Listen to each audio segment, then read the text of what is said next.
That's what I'm going for. Panda doesn't eat them all first. He eats everything.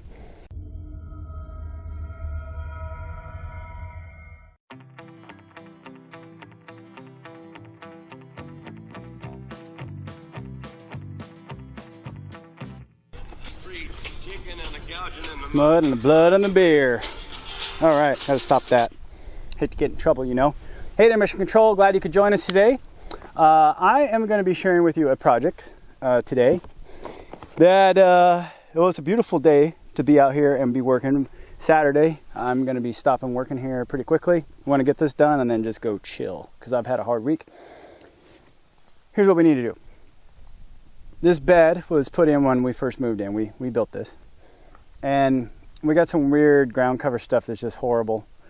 We got 2 peonies, which I call panties. So this is a panty bed.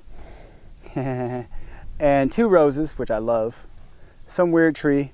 Hydrangea. 4 weird plants that I would call weeds, but they're not. And 2 other things which I would have dug up and rototilled in or whatever. But they're not. That's why you have a boss. It tells you these things that are very important.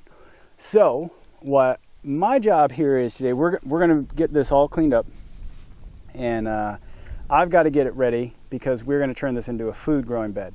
The good thing is this is in our irrigation zone, meaning our sprinkler system irrigates this area.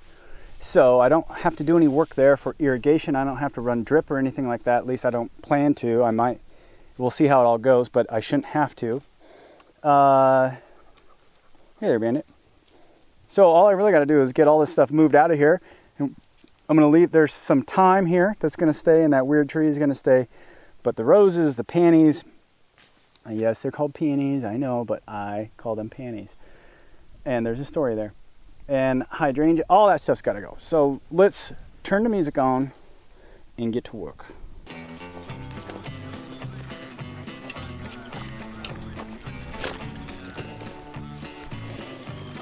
Oh. Oh.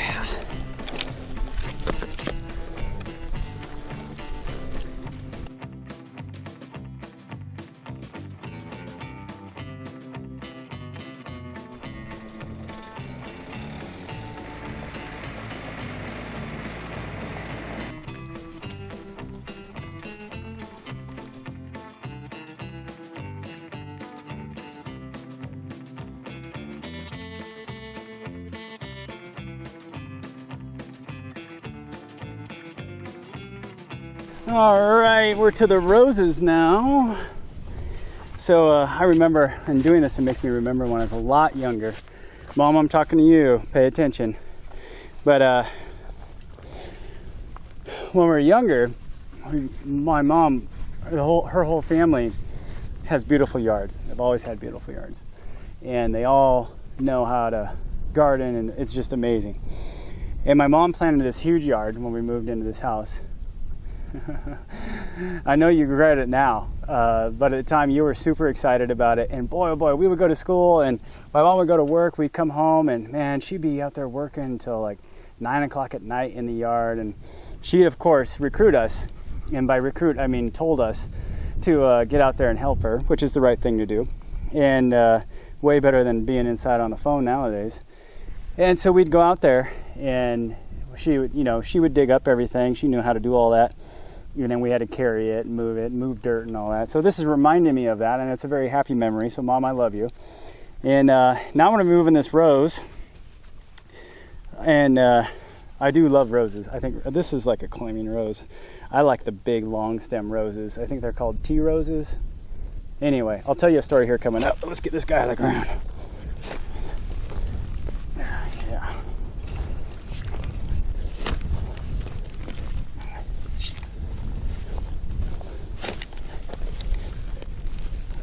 All right, come on, buddy.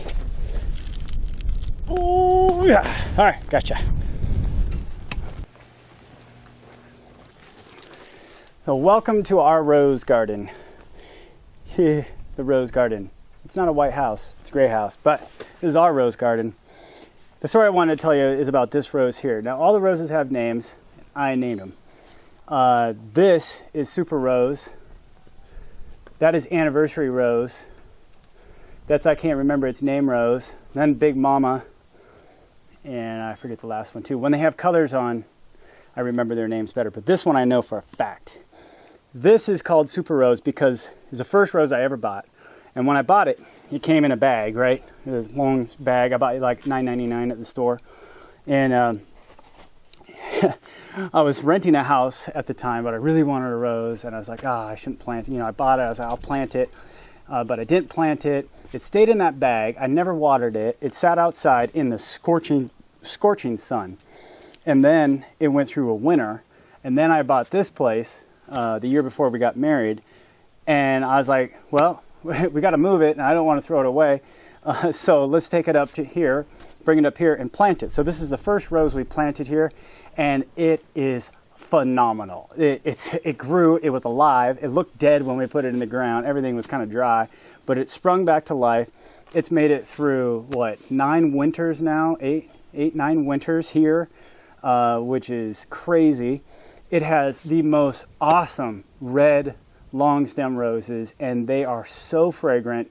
They are so smooth. I absolutely love them, and it is Super Rose. There is no rose like Super Rose. And Mrs. Martian, she trims them and does everything. I don't know how to do all that stuff, but she does all that. So that's the story of our rose garden. One more to go. So now I'm moving daisies. And daisies were my dad's favorite flower. And these somehow, I forget where we got them from, but I'm going to split them. I'm going to actually get thirds here, multiple splits. And as I'm going to move them in over here, I'm going to move some rocks out of the way. But as I'm doing this, I am really just having a bunch of flashbacks. It's amazing how flowers have stories. For those that aren't into that, just hear me out, okay? Before you just want to skip on and call me crazy. I'm not talking about like flowers have amazing stories to tell. I'm saying that when you're doing this, the plants that you're working with remind you of stories in your life. And I'm having that happen right now as I sit here and I'm working with daisies. You know, these daisies come from someplace, I forget where, but they're my dad's favorite flower, you know. And so here I am. We're going to plant them. We're planting them closer to the house. Hopefully they get out of the wind and they just spread in here. That's what I'm going for. Banda doesn't eat them all first. He eats everything. But behind me over here is a rhododendron. And my mom, she loved rhodies, but that's not the story here.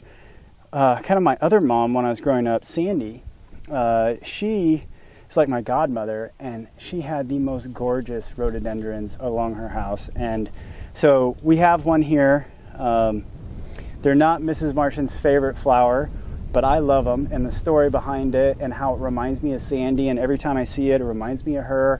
Every time I see these daisies, it reminds me of my dad.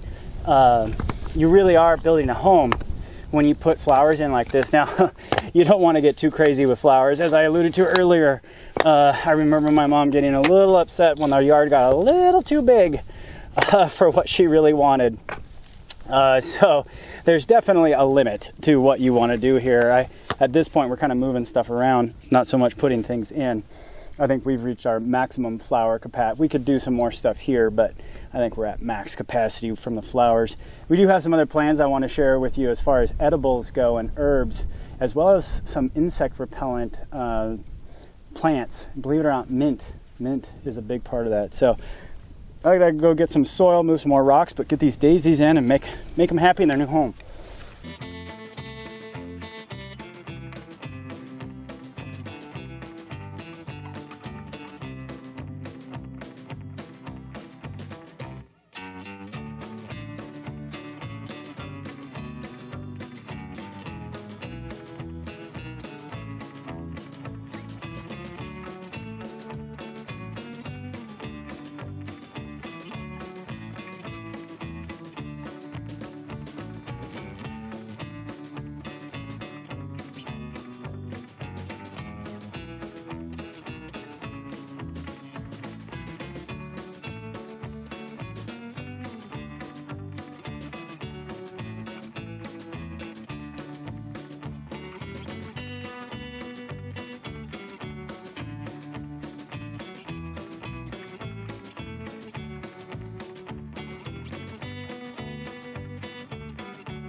Well, all in all, I'd say this is a good day's worth of work. I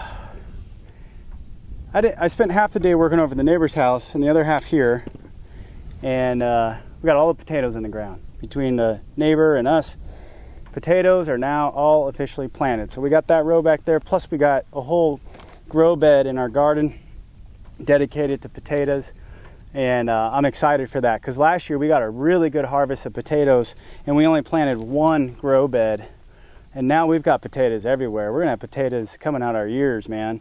So getting that, I talked about in my live stream that I did today, getting the root cellar figured out. We got to get our food preservation strategy all figured out, but luckily I have quite a few months ahead of me still. The first goal is to grow the food, then you gotta harvest the food, then you gotta store the food. So we're gonna take it one step at a time, but this turned out real nice. I'm not sure what we're gonna plant here yet. Maybe zucchini, maybe corn, who knows, maybe a mixture of things just to see what works, what doesn't work. But you know, why have a garden? Why have a flower bed back here that wasn't really doing well when we can put in food that we actually need? And I'm considering maybe building some additional flower beds, you know, if you will, landscaping beds maybe is a better way to say it. But instead of putting flowers in, you know, putting food in like this, maybe some different types of food. So we'll see how that all goes. But I'm really excited for this, really happy with how it turned out. The soil down below is nice and moist. It already has the wood chips on top, so you can see I was just digging it back. Then I dug in under it, got to the dirt, put the spuds down into the dirt, and then put some dirt on top of that. This stuff has been decomposing. This is like 7 years old, something like that. There's a few different years of age in this bark, but now that we got the rows cut in, we'll start taking better care of it, I think, as far as where the nutrient-rich stuff goes.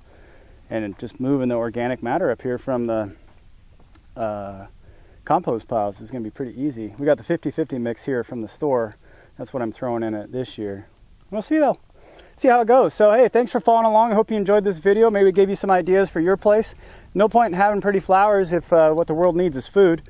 And we've got a big yard, so maybe we might start taking up some more of that and convert some more over into food growing. I don't know, we'll see. But if you did enjoy this video, be sure to give it a thumbs up, hit subscribe, ring that bell so you get notified when I put out new videos. And don't forget, you can follow us on Facebook, Twitter, and on Instagram to see some more of the up-to-date and behind-the-scenes stuff, since these videos are a little behind real time. And if you really like what we're doing for the cost of less than a candy bar a month, you can hook us up over on Patreon. And be a patron there and get some special benefits. But if not, no worries. We like doing this anyway. So thanks, everybody. This is Real Martian. Out.